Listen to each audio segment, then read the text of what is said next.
Assalamualaikum warahmatullahi wabarakatuh. Salam sejahtera untuk kita semua. Shalom. Perkenalkan, nama saya Firdawance dengan NIM 2024-43010. Nah, jadi pada kesempatan kali ini saya akan melakukan uji reliabilitas dan juga validitas untuk memenuhi tugas dari mata kuliah penelitian pendidikan fisika.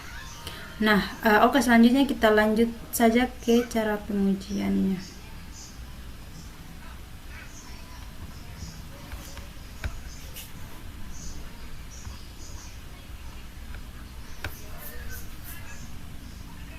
Nah, jadi ini saya sudah ada data mentahnya, sudah disalin di Excel di sini.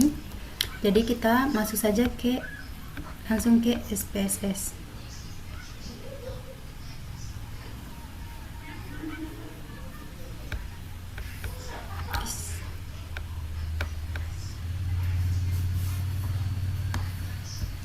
Nah, selanjutnya kita copy data yang sudah ada ini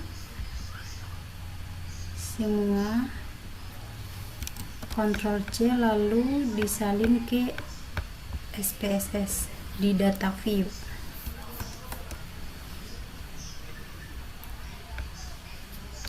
Nah, oke, jadi jika sudah disalin, masuk langsung ke variabel view.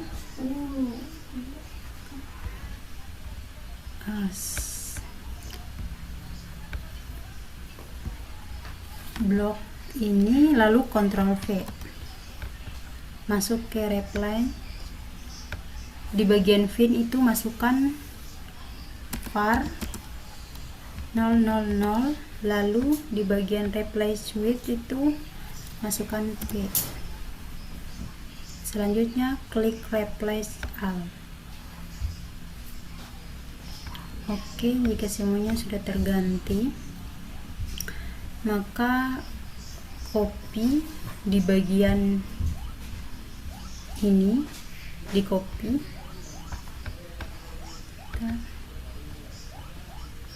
lalu disalin ke label. Ctrl C, lalu di sini ganti P16 nya diganti dengan total.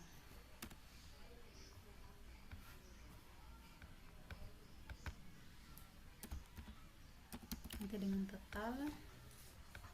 Oke, semuanya sudah terisi, lalu balik ke data view. Udah masuk di analyze, klik korelate, masuk di bivariate, lalu Ctrl A, input semua data ke variables. Oke, klik OK. Nah, ini adalah data validitasnya.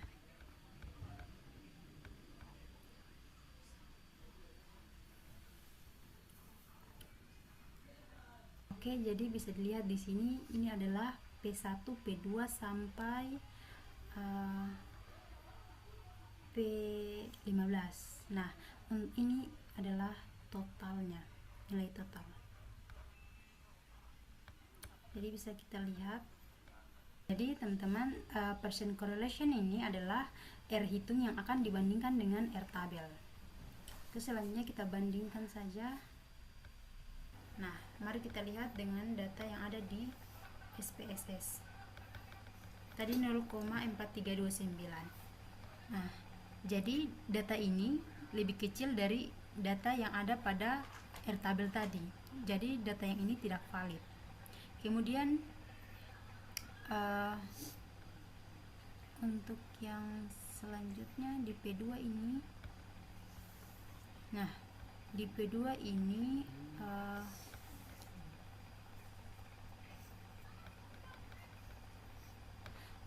di P2 ini juga lebih kecil. Ininya lebih kecil dari yang datanya tadi lebih kecil, jadi dia tidak valid. Kemudian sabar, 322 sini, ini juga tidak valid karena dia lebih kecil. Ini juga lebih kecil karena dia lebih kecil. Terus ini juga lebih kecil daripada yang ada di Airtable tadi. Nah, jadi data ini yang lebih besar, makanya data ini valid, dikatakan valid. Kemudian yang ini juga valid, yang intinya ditandai dengan bintang ini valid.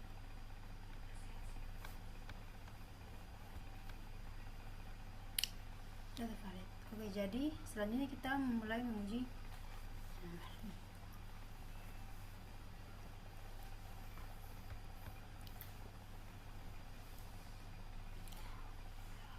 Selanjutnya kita mulai menguji data apa tadi? Selanjutnya kita mulai menguji data. Mari kita bandingkan data Airtable dengan data yang ada yang saya dapatkan ini. Oke.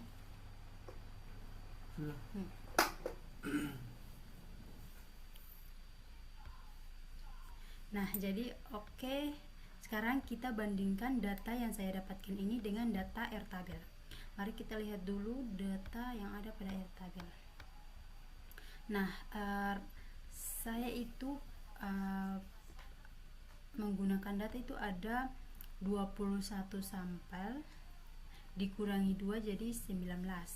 Kita lihat di sini data di 19 itu ada 0,4329.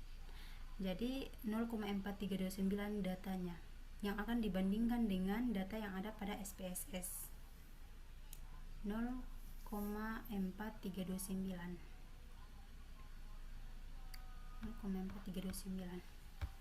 Nah, oke, selanjutnya kita bandingkan dengan data ini 0,439. Nah, jadi pada P1 ini data totalnya itu 2,58. Jadi dia lebih kecil daripada data yang ada pada Airtable tadi. Jadi dia tidak valid, dikatakan tidak valid. Kemudian pada P2 juga lebih kecil, makanya tidak valid. Kemudian untuk P3-nya juga tidak valid. P4 juga tidak valid. Yang P5-nya juga tidak valid. Terus jadi dia dikatakan tidak valid karena data ini dia lebih kecil daripada data yang ada pada Airtable tadi. Nah, jadi yang valid itu hanya pada P8.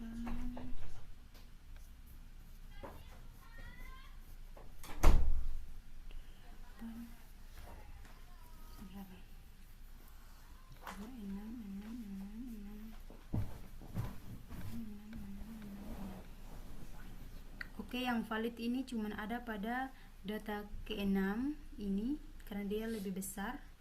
Kemudian yang data yang ke-7, P yang ke-7 sama data P yang ke P12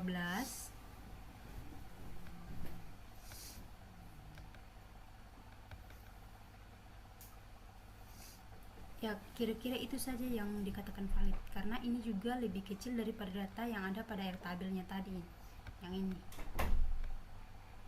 pada data yang ini.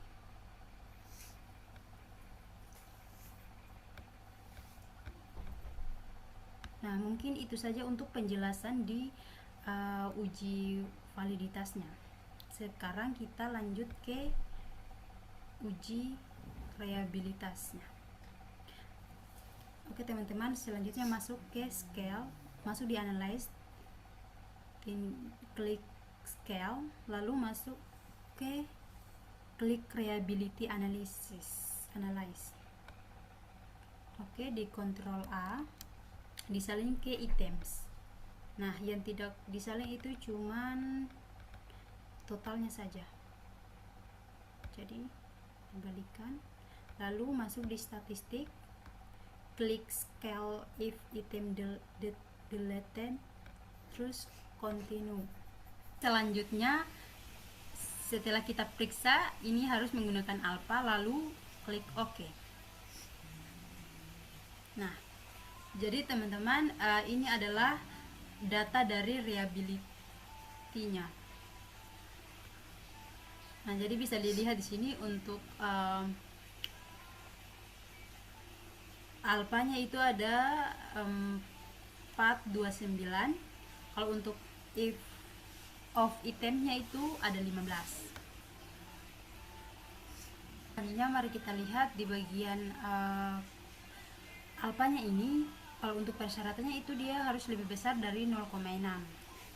Nah, ini untuk 15 ini adalah 15 item yang kita uji tadi tuh.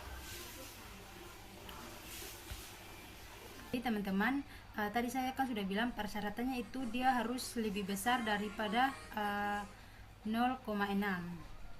Nah, jadi karena di sini di alpanya ini 429, maka dia itu lebih kecil. Jadi kemungkinannya itu data ini belum reliable.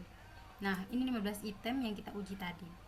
Nah, jadi kesimpulannya, berdasarkan hasil uji reliabilitas ini menggunakan Cronbach Alpha, ada 15 item ini, nilai tersebut lebih kecil dari 0,6, sehingga instrumen penelitian itu belum reliable. Oke, mungkin teman-teman juga bisa lihat di data ini item total statistiknya. Nah, jadi mungkin itu saja penjelasan yang dapat saya jelaskan. Kurang dan lebihnya saya mohon maaf. Assalamualaikum warahmatullahi wabarakatuh. Terima kasih.